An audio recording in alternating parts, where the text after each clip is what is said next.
Gemara. Today's daf is daf pei aleph. We will begin from daf pei amid beis towards the bottom of the page by the two dots. So we're doing from daf pei amid beis, the two dots. We'll start that again. Basically, we're learning the Mishnah regarding an uman, a craftsman who's preparing something for somebody else. And while the item is by him, he has to obviously take care of it. What level of shmira is he? Is it like a shema chinim or a shema sachar? Basically, we said, the more pleasure you have, the more benefit you have from this particular object, the more responsibilities you have. A shema chinim is doing the other person a favor, so he has no responsibilities except negligence. A shema sachar is using, is even though he gets paid, but he's using it and so on. So therefore, he has some benefit from it. Or a seich, as we discussed yesterday, possibly also like a shevazot has some benefit from it, and therefore he has more responsibility if it's stolen or lost. A shoyel has total benefit, doesn't pay anything and doesn't get paid nothing, has total benefit. They're responsible for everything except, we said there were two exceptions. Mesa Machan Halacha died for the job that you hired, and also if she'ila bebailim, the time that you borrowed it, the person who was lending it to you was working for you, doing some kind of a service. It doesn't matter the time of the accident if that person, the lender, was still working for you. But at the time of the borrowing, he did something you asked him, pass me water, which is, we'll see more after later on, this is like a trick you use to get out of some of the responsibilities. Yeah, anything. A barber. You go and you get a haircut from this guy. And while you're there, you're sitting there, you say you want to borrow something, and so on. Now, the Mishnah said, if I told the guy, the job is over, go pick up your wares and pay me. The moment I said the job is over, it sounds like that's it. I'm no longer a shema sachar. I'm still only a shema chinim now because I'm holding on to it. But if I would have said the other way around, as we'll see in the Gemara later, if I would have said the other way around, I would have said, here, pay me and then take your object. That means I want to retain the object because this is my guarantees, my security that I'm going to get paid. And I have to still benefit. I'm still a shema sachar. So now we're going to have a general discussion by, if you're a shomer, I made up with you, I'll be a shoyel for 30 days. The 30 days expire. From that moment onwards, what am I? I'm not really allowed to use it for my own benefit, but still sitting in my house. Do we say that I'm still a shoyel because I didn't return it? Or no, the moment the 30 days expire, now revert to a shoyel mechinim. Says the Gemara, two dots. I tell you, take back your item. Now I'm only a shoyel mechinim. Why? Because I no longer have any. If I told you first, take it back. That means I no longer need the security. And then I said, and pay me. So I'm not holding on to it anymore because I need security. Because I told you to take it back before even I asked you for money. So therefore, I'm no longer Shem Sacha. What benefit do I have from holding on to this item? Says the Gemara. So we looked in our Mishnah. We looked in another Mishnah. It says later on, the shoyel. Now, when we say, when does the shoyel? The Mishnah says, when does the shoyel no longer responsible? He gives it back to the mashal. But there's two possible. Let's say he sends it through a proxy. There's two possible scenarios. One is that it was the shoyel's called a friend and said, you go by there, take it back with you. So then the shoyel is responsible until he gets to the mashal's possession. But if the mashal sends someone to pick it up, to retrieve it from the shoyel, then the mashal takes ownership as soon as it goes into the person's hand. And the same thing applies when he borrowed. When is it considered he started his borrowing? If he sent someone to the marshal and said, pick it up for me, then he becomes responsible from that moment. If the marshal sent it to the borrower's house, then the marshal is still in control until it enters the borrower's possession. So the Mishnah says, if the shoyel said, Shalach, send it with this person, Vishulchan is sent it, the mason animal died somewhere on the way, Chayiv, the shoyel's already responsible because it's his person. And vice versa. But if the marshal sent the person, then the show is not responsible, it gets possession. The same thing applies when you return it. If the marshal sends it, then he's responsible. Then as soon as his person picks it up, the show is no longer responsible. But the other way, if the show sends it, then he's responsible until he actually transfers it to the shus of the marshal. When is it said? When do we say that I'm still considered a shoyel if it all happened within the time, the term of the loan? The term of the borrowing. But the borrowing period ended, I did for 30 days, and the end of 30, day number 31, Potter, I'm no longer a shoyel. As soon as the day number 31 comes along, I'm no longer a shoyel because I can't really use it for myself because I only borrowed it for 30 days. Even though it's still in my house, I am Potter. If the animal died, I am Potter. So the Gemara, Papa said a brother of his. Interesting. All the children of Papa are having a conversation. We read about them in the end of the Sechta. We never know who they are. Here we have a discussion. So you have Rafram by Papa. His brother Nachman comes along and says, "Hey, Moshe Nachma Papa, the cool on Sha'am, it says in our Mishnah. All of them is a Tol Shalach. He says, hey, take back your item, I finished it, and then pay me potter. Now, as soon as he says, what happened if he would not have said, take back the item? He just said, I finished the job. Sounds like he then will still be a Shema Sachar. It's only because he says, take it back, that he's no longer Shema Sachar. The moment he finishes the job, he has no need for it anymore. Seems from here that you're still a Shema until you physically give it back. Hagam Martiv, if he would have said, I complete the job, still Shema Sachar. Kash on you, Rafram. So Rafram responded, no, your diak is wrong. You know what the inference should be from the Mishnah? Not that if he said the job is over, you're responsible. No, the job is over, also you're potter. So why does the Mishnah say, if take it back, to tell you a chiddush? But if he would have reversed the order, if he would have said, pay me and take it back, then he would still be a Shema Sachar because he's enjoying the benefit of having the item by him, so he's guaranteed to get paid back. No, you know the diak of the Mishnah should be, but pay me and then take it back, then Shema Sachar. Why? Because I'm enjoying the benefit of having the item by me. Says the Gemara, so what did he tell me? But he would have just said, complete the job. The din would be that what? That he's no longer Shema Sachar, Shema Chinam, if so.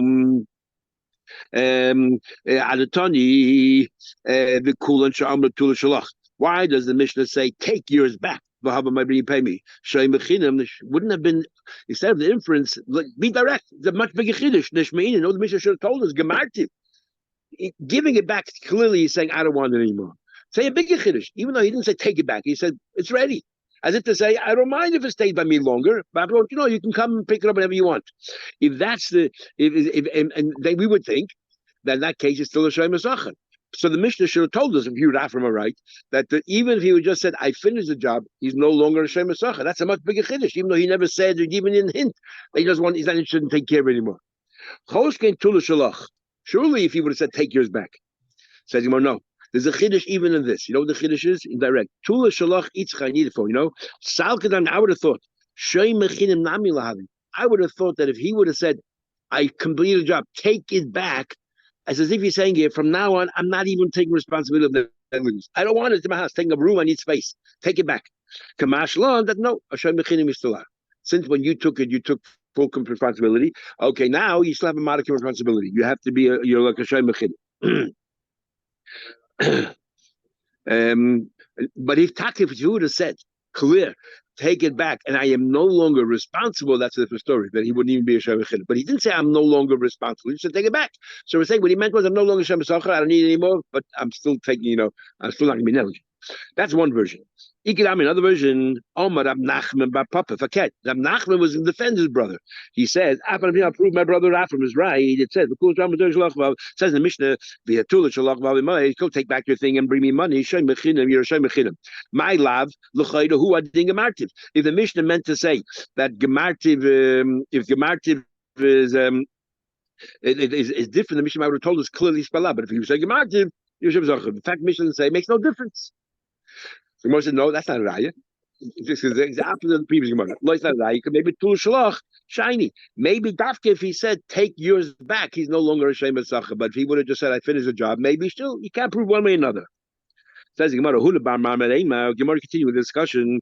The son of Ben Rami. Similar discussion. He had a question of Masnis and Hadodi. He had a question of the two Mishnahs. Our Mishnah here and the Mishnah later on Lashayim. These two Mishnah, right? Because our Mishnah says, as soon as he says, it's so take it back as if the job is over. I'm no longer Shem Sachar.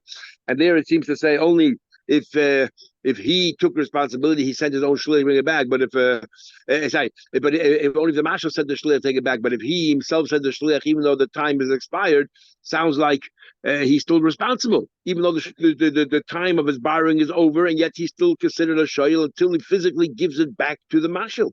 Doesn't that contradict our Mishnah here? Umeshani, and he answers. Tanan, what he answers? This is what that as soon as the job is over, I'm no longer responsible. But Aminu, from over here, it seems like even when the job is over, even that you're no longer a shoyl after the 30 days, and you're still responsible until you physically place it back into the owner's reshus l'chayda. Why the shil is over? because we understood from our Mishnah, it makes no difference if he says take it back or I completed the job. You're no longer the Shema. Once the job's over, so the by a shayl, once the 30 days are over, let's say I borrowed for 30 days, I'm no longer a shayl. And yet it says in the face of the Mishnah, the other Mishnah, you're responsible until it physically comes into the house of the shayl, of the mashil, or to his shliach. How do you correct now? But I mean, I'm a shayl shlach mishilchu v'mezachayv. And we answer, this is the format that he asked, but the same conclusion. Only if he brought it back within the term. So when you say that after 30 days is no longer a shoyel, let's say he borrowed it for 30 days. So 30 days are over, he can no longer use it, and he's no longer a shoyel. So what is he? Is he now reversed to a shoy mechinim, mamish not a shoy anymore at all, or one step lower, he's a shoy mesacher? Potter mishoyel the chayiv geshay mesacher. Maybe he's still chayiv as a shoy mesacher. Nobody's chayiv for gneva aveda. Or maybe he's nothing. I'm going to name him a It makes more sense that Potter Mishoyel, but nevertheless Chayiv Geshem Mesacher. Why? What hana is he having from the animal now that he's no longer considered a borrower? What hana does he have? Hoyel Venena Mahanav. Since that person did me a favor and he gave me something for free to borrow so I can use, I feel that I have to give him something in return. Take care of it. So since Nene Mahana, since he gave me hana, Mahana, I will give him hana. And therefore, at least you're a shame Masacha that you're responsible for theft or if you lost it. Tanya Gavas said, we look like the show's supposed to bring it back, but until he does, let's say he's not traveling there, he's waiting. So the guy can have time to say, hey, you should get it back to me straight away, but there's no monetary thing here. Tanya, look, I was a meimar. We looked like a meimar. Alakeyach, Kaylee, Mebeis Uman. Here's an interesting story. A guy went to a craftsman who also sold brand new merchandise or repaired merchandise secondhand, and he went and bought kalim from this let's say little factory, and he made up like this. I want to give this to my Shagala base Chamer. I want to send it to my father-in-law's house. I want to get some kudos here. I'm giving them presents for the whole family because I want to ingratiate myself with the family. He's only a chasam. But he said, I don't know if they like it. So this is what he said. If they like it and they accept it, I'll pay you for it. But if they don't like it, I will bring it back to you. But I'm still getting some benefit from it because even if they don't like it, the fact that I tried to make them happy, in fact, that's the best kind of present you can give. It costs you nothing. So you must say it costs you a little bit. The previous no, that little benefit, I'll pay you that. And what happened was Venensa, an oinus happened. An oinus happened. This is like a sale or return. Venensa, an oinus happened. So we say as follows: Behalich of the oinus happened while you were taking it to your father's house, and at that time it could very well be that I'm going to end up buying it. So which means he's totally responsible. He has to pay for it. So therefore, if it broke on the way there, he's chayiv. Even accent, he is chayiv. But bechazara, even though it's chazir, but Chazara on the way back, Potter is Potter. Why is he Potter from Einstein? Because now he's only like a noisy sacher. He's going to, he's going to pay a little bit, and that's it. Now he's going to pay for the hana. What hana? No, but he got something from it. What did he get from it?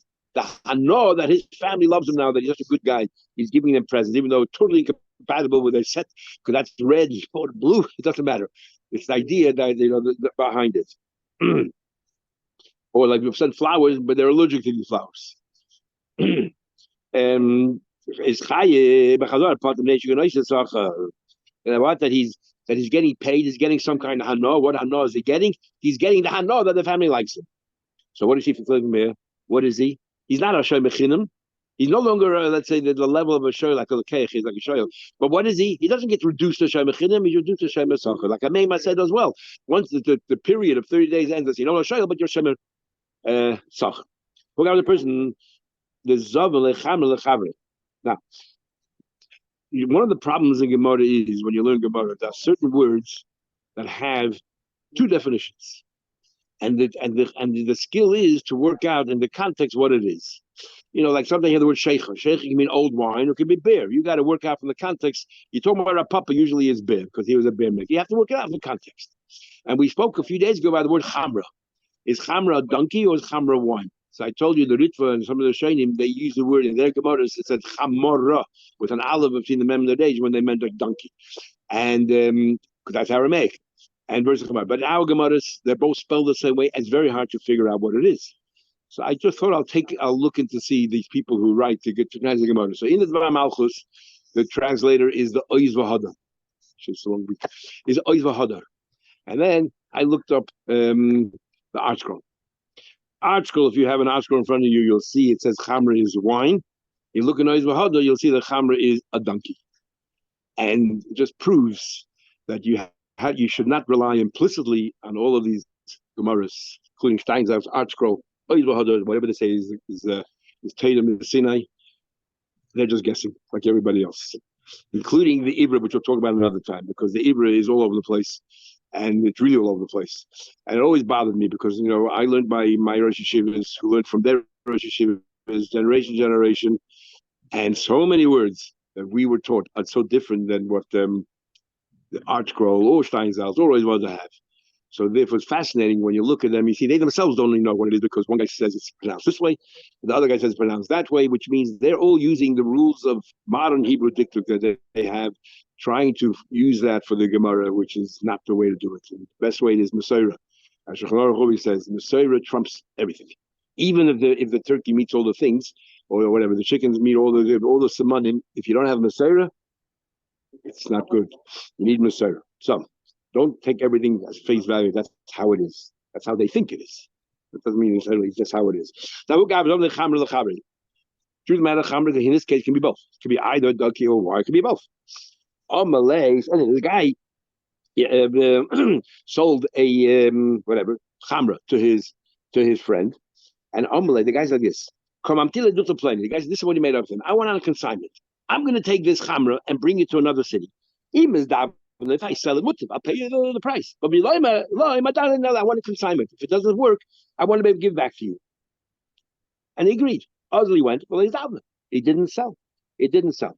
So Bahadi the Ka'asa, Istis, on the way back, now he's no longer a Lekeach.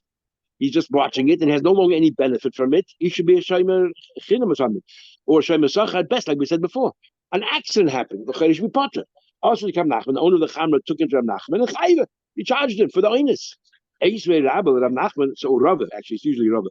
Rava, so Nachman, Nensu Bahalicha Chayv is the pot. Will include on the way back. You're no longer you're no longer the Shoyel.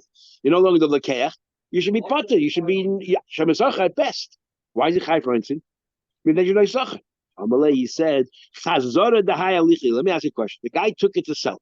What happens if he finds a buyer on the way back? You don't think he'll sell it? He'd rather get the money to profit. So he is really selling the way there and the way back. Till he physically gives it back to the owner, he's still on consignment, he's still trying to sell it. My time is if I can find a buyer, Mila is on the one seller. Okay, then the Mishnah continued. The guy says to him, I'll watch for you and you watch for me. So we're having a benefit from each other. Watch this item. So therefore I'm having a benefit watching the item because tomorrow you're going to watch my item for me. So it's like a Shemisach. Why? I told you before that one of the exceptions. Since right now the Gemara understands that I'm borrowing it from you on Tuesday, and I say, well, I'm watching this for you on Tuesday, and watch my thing, which is in your area, on Tuesday. So you're working for me and I'm working for you, and the din is a shayl doesn't have to pay if the lender was working for him. So why are you paying it all? And this doesn't only apply to a shayl, it applies to all shayl.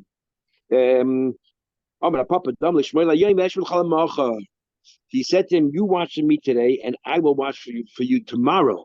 So therefore, you're not working for me yet until tomorrow. So therefore, at the moment when I borrowed, you're not working for me yet. Even though we made up today for tomorrow, the Shemira doesn't start until you started working, watching for me tomorrow. There's actually a whole discussion. When do you become a Shemer? When you agree to it, or when you actually take it to the Mashiach, when you we learned. It says in the Braisa, you watch me, I watch for you. You lend me, and I will lend you. Or you watch me, and I will lend you. Or Hashaleni lend me the Eshbelcha. Now, there's something in it for both of us. It's cool and nasser shoyim zacher zelazeh. We all become shoyim zacher for each other. Why? Because I'm having benefit from doing whatever it is for you, because I'm going to have something back in return. But my the same question. But a papa everything was today, and I'll do I'll reciprocate tomorrow. So therefore, it's very very different. So the Gemara.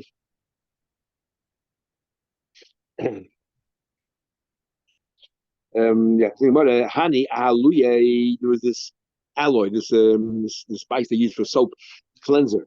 And they had the people who were selling these things. They traveled together, and what you use it. It's a detergent. It's not. It's some kind of a cleaning thing, a cleansing thing. You have the 9 days. You're not supposed to use it. All that kind of stuff. So anyway, they had a roster system that when they traveled together, each day someone else did the cooking and baking for everybody else. So every day somebody else had a roster turn. Why don't you go bake today? It's not your day, but why don't you bake for us? He said to them, fine. Not really why don't you wash for me my shirt? And in other words, I'm going to do something you a favor, but I want you to do something in return.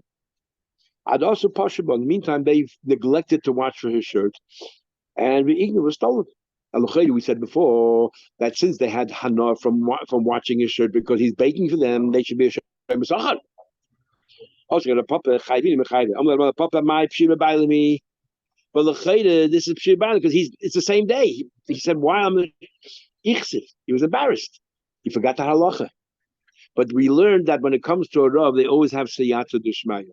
They always have to say, in fact, Noda B'Yehuda, when he was tested to become a Rav of Prague, they put a bowl of fruits in front of him, and that was the main test, like Tzedek and others, and they say, let's see you make Birchas on any, which fruit goes first, and so on. And he got it wrong. And he told them, right now, it's just theory, academic, but when you make me Rav, I'll have Siyata Shema, I'll get it right. And his basis from this here, we have a few other places as well. Rav Papa Paskin wrong. It turned out to be he didn't Paskin wrong, but for a different reason. And why? Because later on they found out that he didn't start the job yet.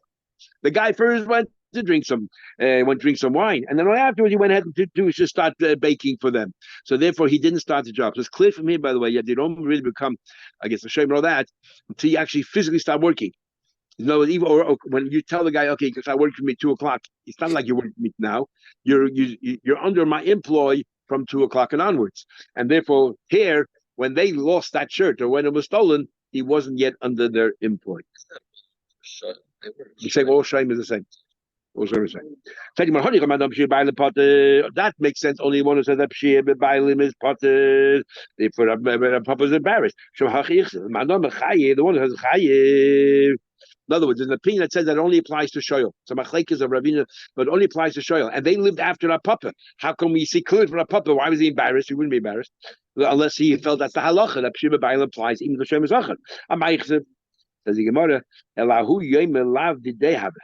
That day wasn't even his day as roster, but Omerle the day, Zil Afilon At, but Omerle, and he said, Bahu Agra, today I'm not doing it for free. Today you have since it's not my roster day, if I'm doing it, I got to get paid. But that payment, in lieu of that payment, watch my belongings. The watch my belongings. So he's mamish a shame mesacher here. He's not a shame mechinim.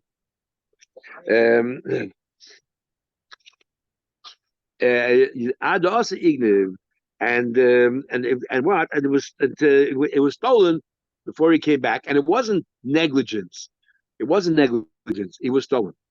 Also, yeah. The new story or different version? No, this is explaining what really happened. Here. Also, this is the same story, but now we're saying there's one major difference here. That the guy said a little payment. So the Shem Zach, also got the Papa Chayvino, he charged him for it. All the Papa Hashmila B'Bailim, here it's Shmila B'Bailim because he was working with them and he's getting paid. He was embarrassed. He was just drinking beer. Another story. There's two people that become mazge beurche. The two people were traveling on the road. One was tall and one was very short. The tall guy was sitting on a donkey, and Sadina, and he had a garment made out of linen, which doesn't absorb too much water. And Gutze, the short guy, Michse Sablo, was wearing a woolen coat, which absorbs a lot of water. And the problem is, if it rains very heavily, the water, coat will absorb all that water, and becomes very heavy. The Kamazge Bekara, he's walking barefoot. When he came, so let's say he came to the river, and they'll have to cross the river. So if he walks with a coat across the river, it'll become so heavy, he won't be able to carry it. What he did was, Shakle La'ar, the Sabbath, took his coat off, he placed it on top of Hechamra, definitely means donkey. He placed it on top of the donkey. And he took then the linen coat, it was a bit cold, I guess. And he covered himself with the linen. Linen doesn't absorb that much water, so therefore it won't be that heavy. And what happened was, the water, I guess, has risen, or the tide came in, whatever it was, and it completely soaked the linen. Also, the Kamei, the Rava, came to Rava. He said, "You are chayiv, you're chayiv," because there was a benefit here. We traded over here. The donkey carried my coat, and therefore I carried your linen thing. So there's the benefit here, and you're chayiv for your shem and you're chayiv here because you're responsible. Each one was working for the other guy. We're doing it in tandem. So the chayda shayla b'bayim. Because your donkey carried my coat. Ichsif, he was embarrassed, he forgot it. Interesting, Papa and his Rebbe both forgot this thing of Shayla B'bayim. Forgot that it applies also to other cases, not only a Shayla. He found out afterwards that the other guy had no idea, so he's not working for him because he had no idea. You can't say the donkey was working for him while he was carrying the thing, because the guy had no idea you put your coat on the donkey, and therefore he had no idea the whole thing. And that's what doesn't matter. So again, two cases where they paskin, the basis for the psak was wrong, but the outcome was right. That's the proof that you use that the sayata d'shmaya by a rav, if the community appoints a rav, he gets certain sayata d'shmaya that he'll get it right, hopefully. Ahu gavra, there was a person. He rented out a donkey to his friend. He said, Chazi, I want you to make sure do not take my donkey in the direction of the river of Kaid, because it's always very wet over there and difficult for the donkey to walk. There's a lot of water there. Where you want to go, there's another route, which is dry. Go through that route, through the route of Narash. There's no water there. The guy didn't listen. He didn't take him seriously. And the donkey died. He also, when he came back, Ahmad, he says, yes, he was Maida. He could have denied it and something else. He was Maida, but I did go. I definitely defied what you told me, and I went down our pocket. But there's no water there at the time.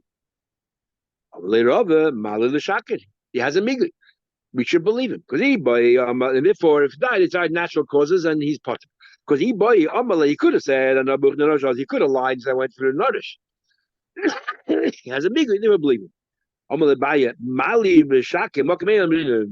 This we know for a fact, everyone knows that Nahapakod way is always wet. Always wet. And therefore, what do you want? A miga should trump what we all know. A miga against Adim doesn't work. So what was Rava thinking? So many learned that Rava actually in Gemara Babasa in the Chesed Batim, we learned the whole machlekes over there.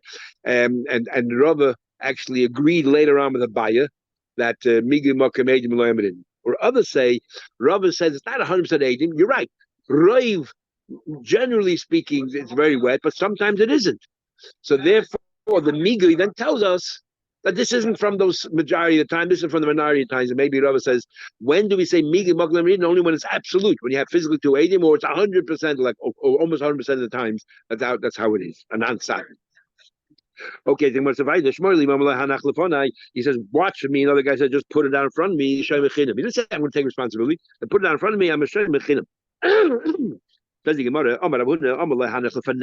He says, okay, put it down there in front of you.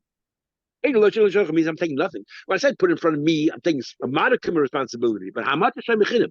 If I say, place in front of you, means I'm taking no responsibility whatsoever. So a boy will have a question.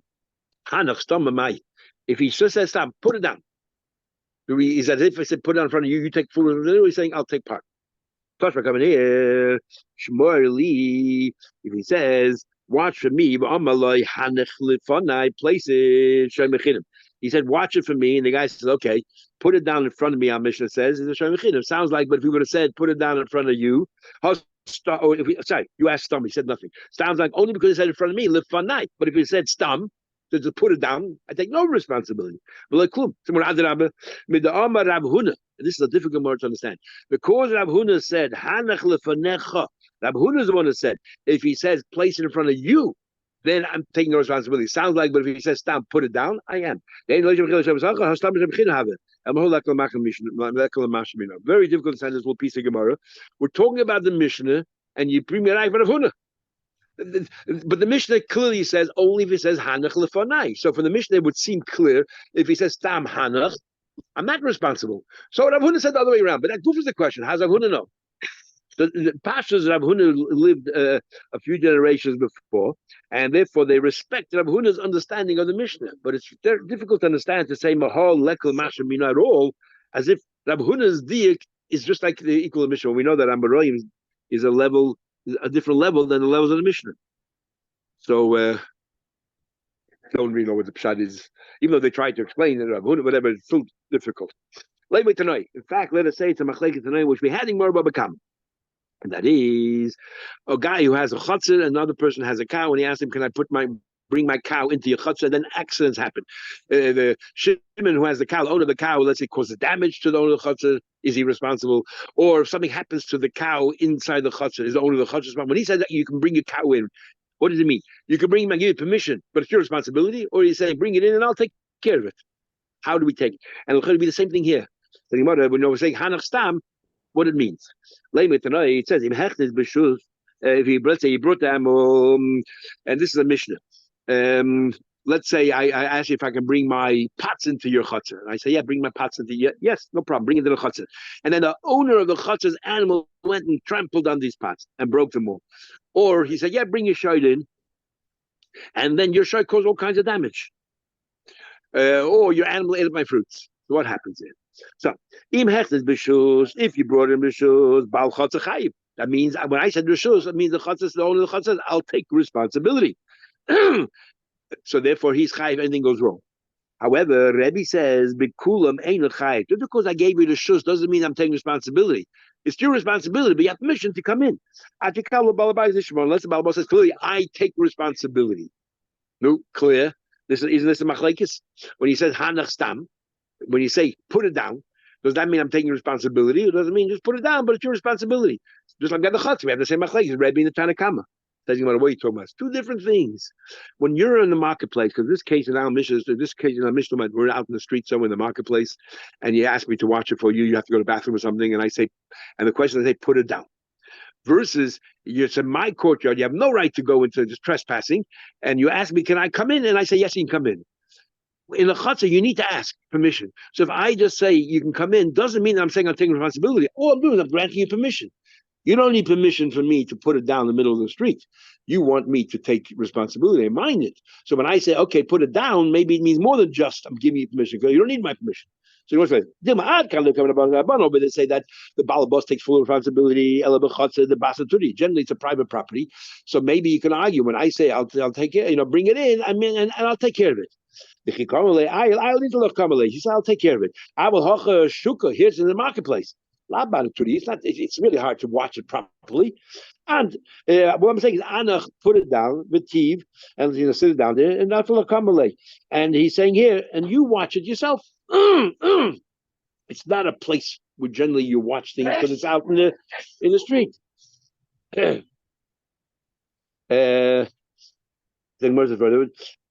Or I can argue, you need permission to come in. So when I said bring it in, all I meant was grant you permission. You need permission to otherwise you're trespassing. I gave you permission only to walk in. But even not to look, but you watch it yourself. You take responsibility. I'm giving permission to go in. Over here, you don't need permission to put it down. So if you're asking me, yeah, can I put it down? And I said, yes, you can put it down. Obviously, what you meant was I should watch it for you. And what I meant was, yeah, I'll take care of it. That's what I meant. These are not to come. If all I meant was, okay, put it down, I'm not going to take care of it. So what are you asking me for? We need permission. So therefore, no raya, and the Gemara remains. We didn't resolve this question. If I lend you money on a mashkin, you're a shayme sacher. I don't have any money, sorry. If you lend money on a mashkin, you're a shayme sacher. Why? Because I have the benefit of the mashkin, and therefore I'm a shayme sacher. Now, what benefit do I have? Okay, I lent you money, I did you a favor, and I'm holding the mashkin. What benefit do I have? Even though the Rishonim already asked in the Mishnah, what benefit do you have? The fact that I know you're going to pay me back because I have the security. Yeah, but if you ask me, I have nothing. I gain nothing from lending you the money, and the mashkin is only to this that I gain nothing from to make sure I get paid back. But if I had a choice, I'd rather not have lent you the money in the first place. Why'd I have to work all day thinking, oh, am I going to get paid back? I'm not going to get paid back. Will he pay back on time? I need the money for something else. I'd rather have not gone through the whole exercise in the first place. When we say that the fact that the Uman has the use of the money, he wants it because he gets paid for the work that he did. So therefore, he wants that to get paid for the work, and now he's holding on to it to get paid back. So that's a case where he's having benefit from the object. Here, by a lender and a loan, you can't say, oh, what here? You have the mashkin, you have a security to get paid back. I'd rather have lent the money in the first place. This is not called hano. I have not. This whole. We take a look at the whole picture, not just that mashkin in isolation. If you look at the whole scenario, I'd rather have to lend you the money, so I don't have to take the risk that I won't get paid back, and I don't have use of the money while it's sitting by you, and I can't charge you interest. So therefore, what else is it? What benefit does he have from having a mashkin on his own in isolation? Says the Gemara.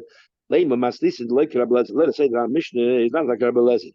The time we learned, if you lend money to your friend, so before we get to address what I just said, we have a machlek Rabbi Lezer Chabim. If you lend money, Reuben lends money to Shimon, gives him a mashkin, but over the mashkin, and Reuben, the lender, lost the mashkin. So what kind of shamer is he? That is he a shamer sacha? Is he responsible for loss and theft, or is he a shamer chin? Only negligence? No negligence there. Yishava, he swears that it wasn't his fault.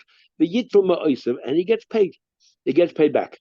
That he all he has to do is he's a shoy mechinim. He has to swear that he wasn't negligent. Why? Because he says, what was the purpose of the mashkin?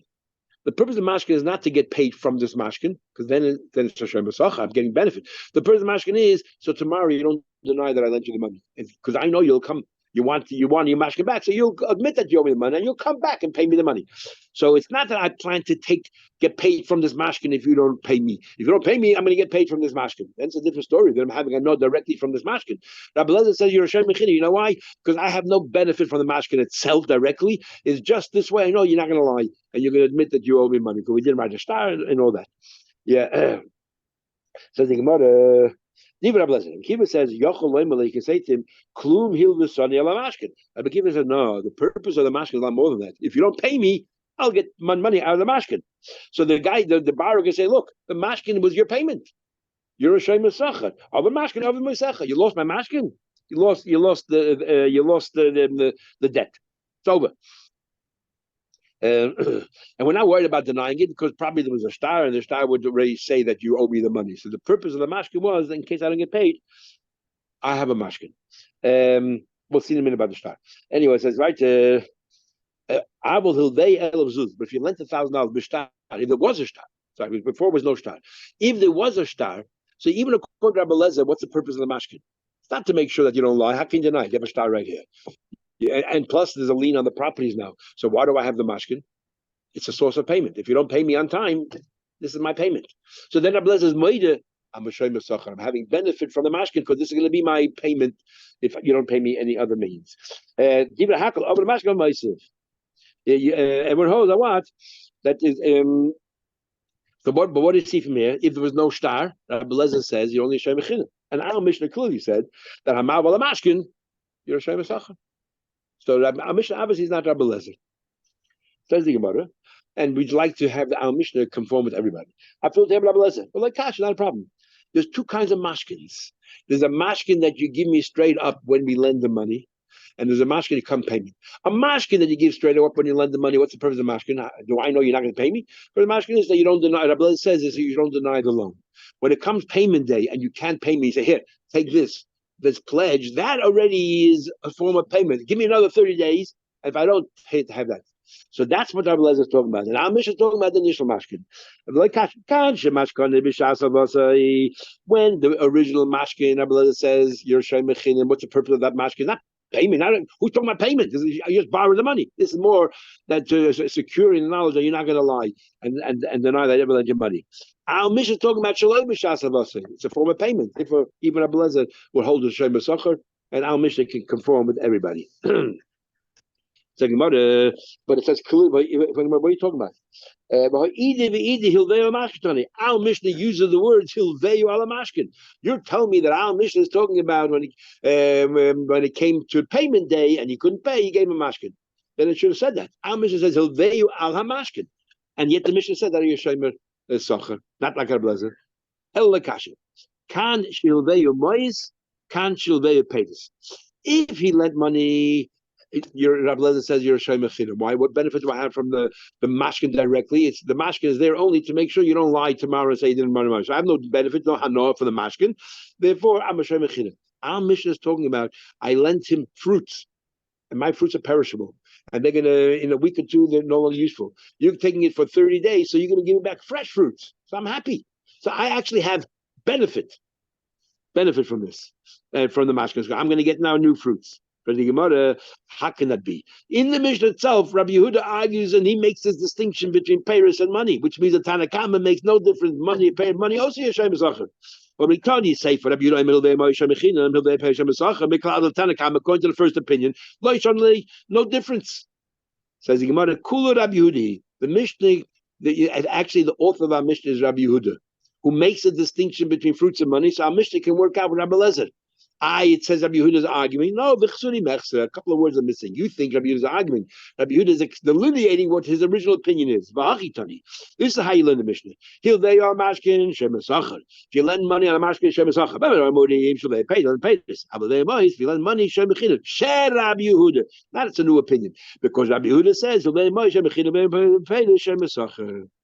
if you're going to learn this way, that means that what? But if you lend money, you're only a shaymechinim, which follows Rabbi Lezer. And then that you're trying to make the Mishnah conform with everybody. But if you can conform with Rabbi Lezer, it cannot be Rabbi Akiva. It's not like Rabbi Akiva. What's the problem with that? We had in the beginning of Megillah that Stam Mishnah we'll have later on. The Stam Mishnah are made, and then Stam Shifros, Rabbi Yehuda, there's Rabbi Shimon, and so on. And Kula Eliba Rabbi Akiva. So we definitely, if we have a choice to learn a Stam Mishnah, does it follow Rabbi Akiva or Rabbi Lezer? Surely we should say it follows Rabbi Akiva. We'll go back to what originally said. Our Mishnah does not conform with Rabbi Lezer. See you tomorrow in Mitzvah Hashem.